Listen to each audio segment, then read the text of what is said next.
All right, hey, it's April 25th, your weekly Lake the Ozarks fishing report.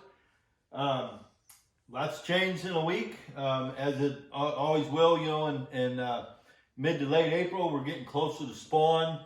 We're getting spring rains, our lake conditions have changed quite a bit, mainly the lake level. Right now, looking at it, it is 656.92. So that's up, man, almost 2 foot, like a foot and 3/4, almost 2 foot from last week. Yeah, we've had a lot of rain, especially last night. I went over to Warsaw today, and a lot of creeks, as I was on Highway 7, all those creeks, Bollinger, Deer Creek, Turkey Creek, all of them were up high and muddy, flowing in the backs of these creeks. So, I'm sure it's the same throughout the lake. Nianguas, Gravois, all these creeks got a lot of rain coming in. It's going to dirty up a lot of these creeks where they were clearing off, so, if any fish are trying to spawn, which I assume some are in some areas, you're probably not going to see them now with this dirty water coming in, muddying things up.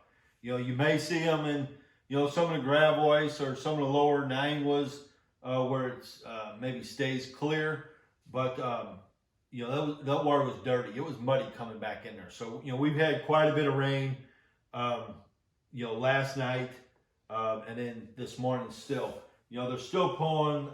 They're pulling 34,000 right now. So even though that water come up, I'm sure they're going to pull it back down this week. I don't know how much, if they keep flowing this amount, for a day or two, it's just going to keep it steady because, we got a lot of water coming in, and they're going to try to flow a lot to keep it stabilized. But water temp, just like last week, I'm still getting, 57 to 61 or so. So that's still about the same.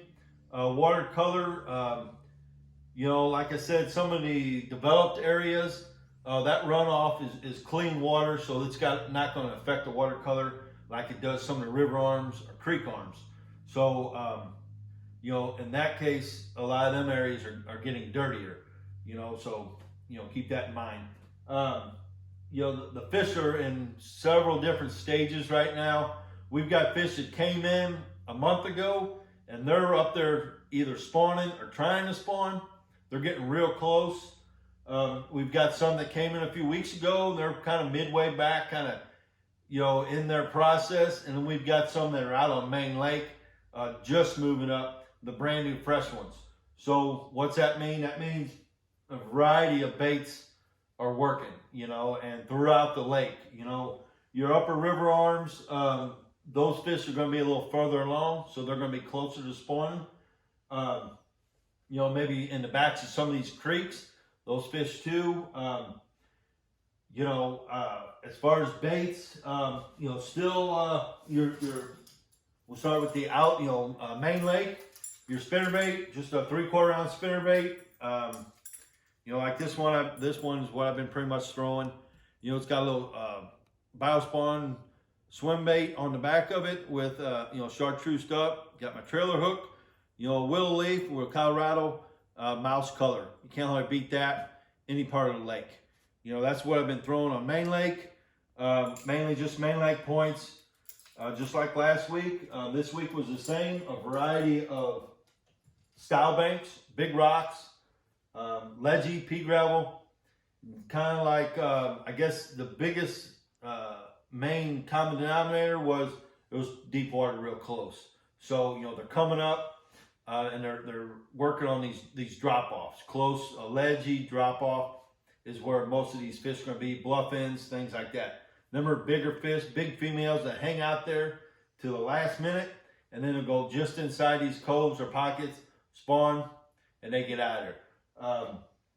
Okay, towards the midway back, still your jerkbait has still been working real well.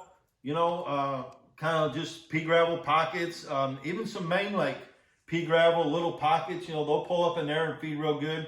With that jerkbait now, I've been throwing it out there, reeling it down a little bit, and working it pretty quick. You know, something darting around to get their attention and kind of get them to react.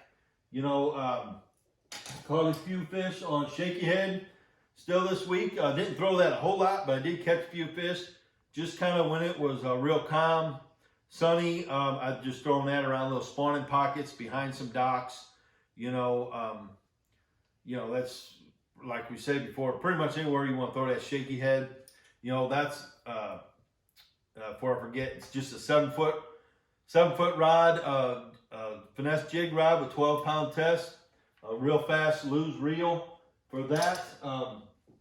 The spinnerbait, I like a 7-foot medium heavy, 17-pound fluorocarbon, and a fast lose reel, fast retrieve.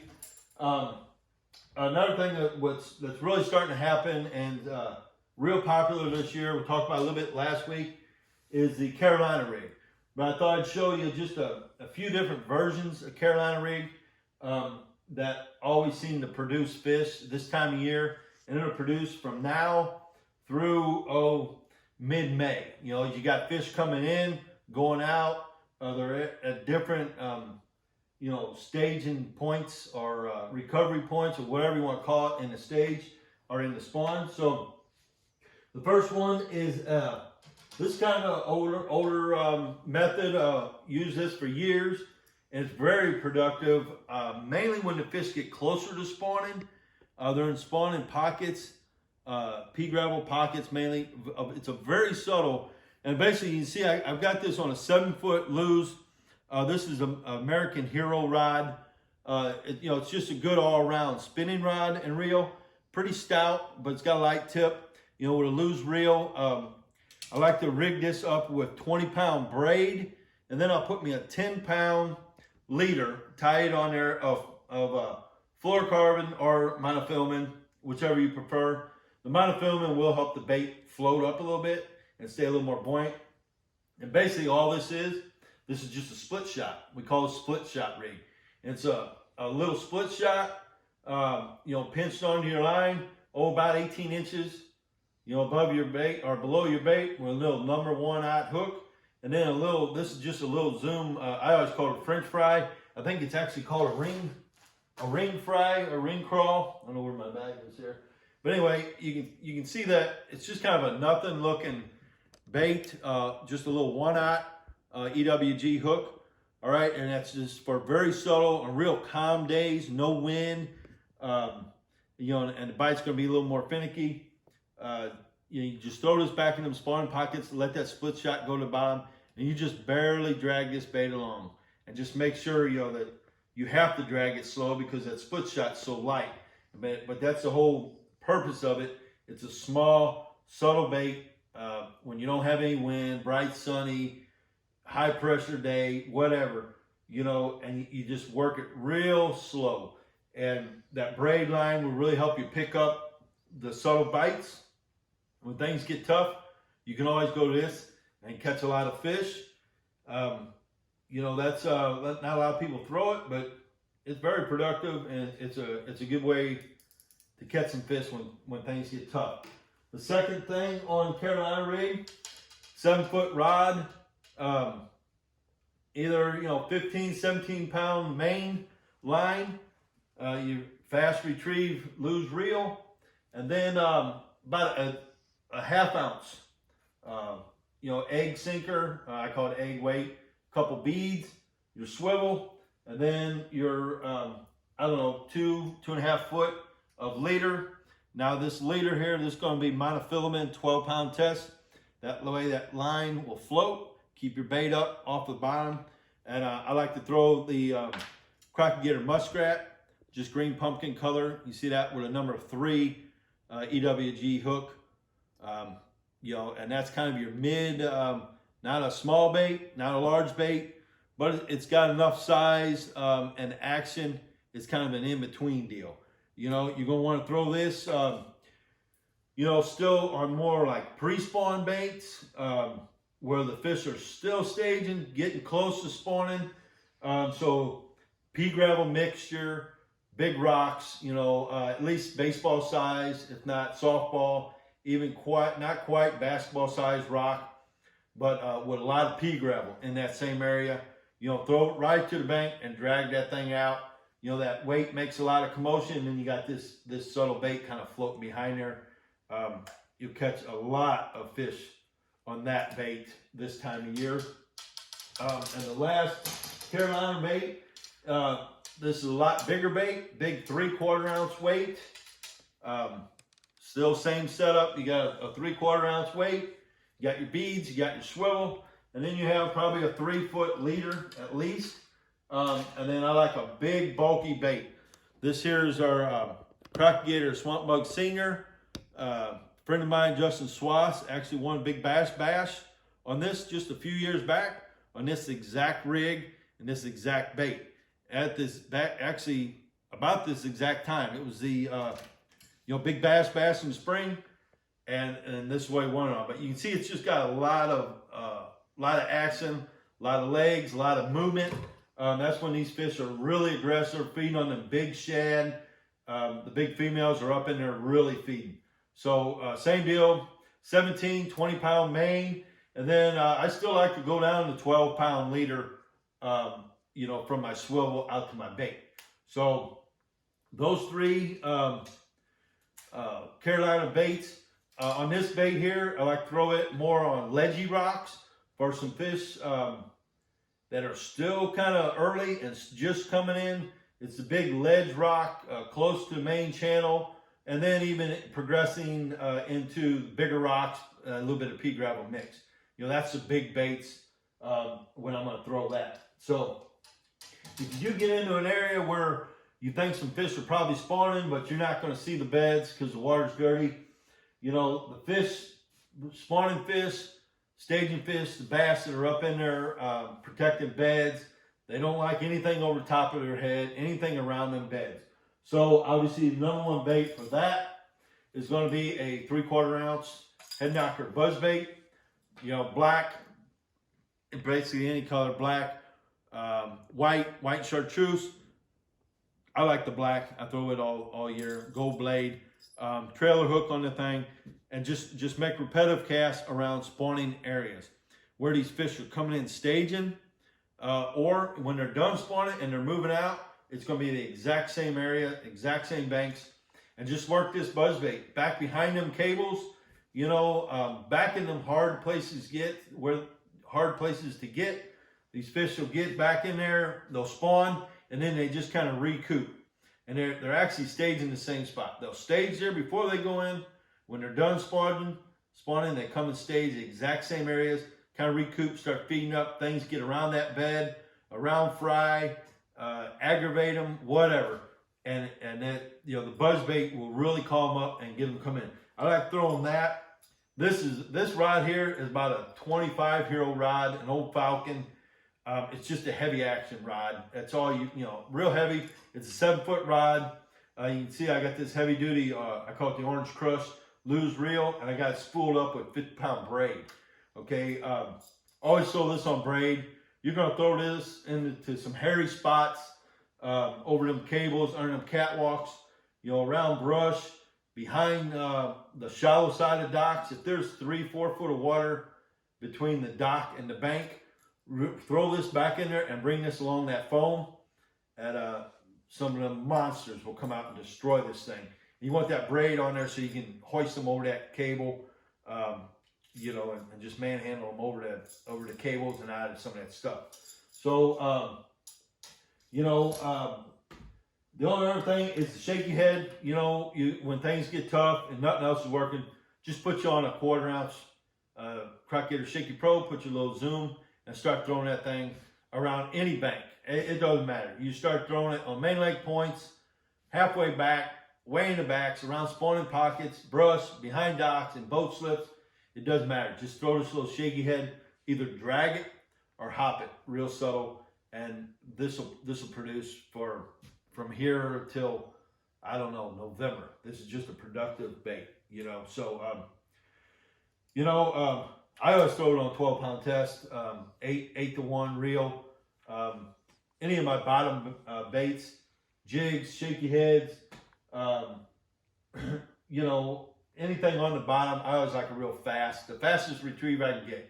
Because you're working on the bottom, when you get a bite, you're setting the hook, and then you want them coming towards you as fast as you can. So this is an 8-to-1 Hyper Mag, probably my favorite reel that Luz makes is that one. It's extremely light. You flip all day, you know, no fatigue with that. So covered quite a bit in a little bit of short period of time. The only other thing is crappie. Can't forget crappie right now. Man, crappie, what a year for crappie. You know, I do have to admit the Garmin Live Scope is just incredible. It's made me a whole lot better crappie fisherman, and made me want to actually go out and crappie fish a lot. I did a lot of crappie fishing this week, and basically, you know, most of these crappie are still on main lake point, just inside secondary points, over a little bit deeper water for whatever reason this last week or so, around bigger rock. Docks in 18, 20 foot of water with big swim platforms, and these crappie are way back up underneath there. You can look at the Garmin.